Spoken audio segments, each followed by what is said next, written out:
There, Dr. Karen Truesdale Bierman here.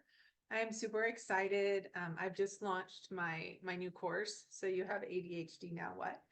It's a guidebook for parents, kids, and adults with ADHD diagnoses, and especially the early stages. If it comes in as quite a shock, or maybe not, maybe it's kind of affirming. But I'm launching this course, and there's all sorts of good strategies in here. All the different tips, can apply to anything as far as good parenting. And then even just, as far as adulting, really good organizational strategies. So just my pro tips for today. Um, you want to be involved, learn all you can, and let me help you. And there are 5 C's of ADHD parenting: self-control, compassion, collaboration, consistency, and celebration. One thing that I learned, I remember it was probably 5 or 10 years ago, I learned the importance of celebrating things, even the small wins, maybe, an A or 100 on a spelling test or a calculus test, but celebrating is super important and effective. And then we want to teach our children to live in that way.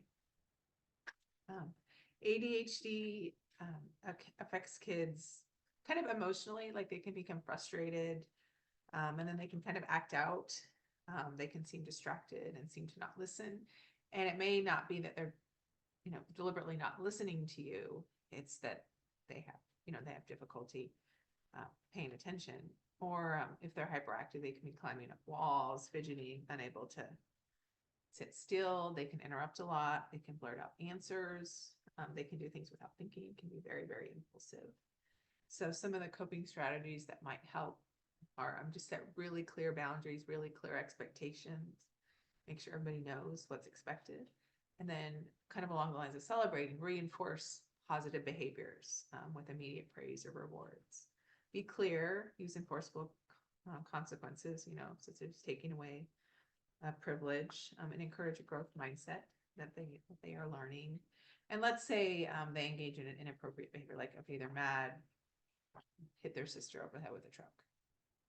Not a really good option, but kind of valid. Okay, I know you're angry, but we don't hit people with a truck. And I mean a toy truck.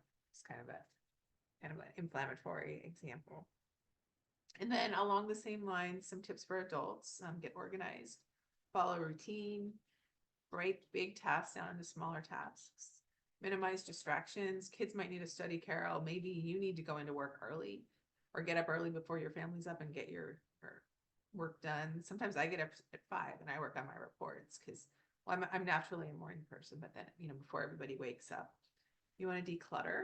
We are in spring. We are in spring cleaning. I've been going through all of our bedrooms and closets and taking stuff to Goodwill. You want to schedule your organization. Maybe you just want to have 15 minutes a day to kind of tidy up your home or your office. Have kind of an organizational system. Have a home for items. You can use coloring or coding or labels. Maintain a clean desk.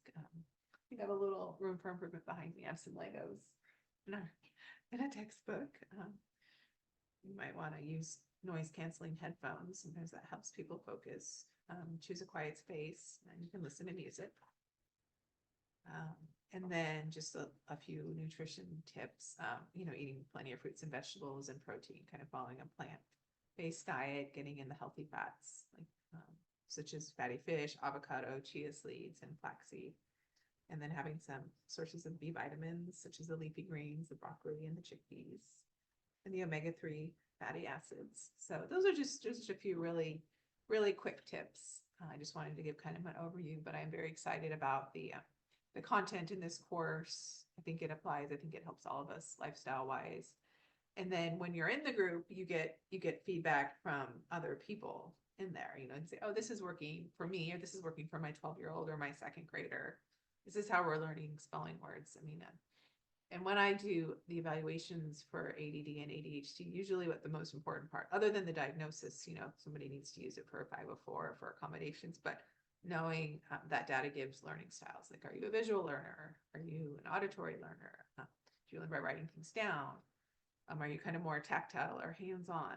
I have both my boys are, like hands-on. They like building things. And then I think we're all visual. I like listening. I used to record lectures in college. That's before YouTube, 20, 30 long time ago.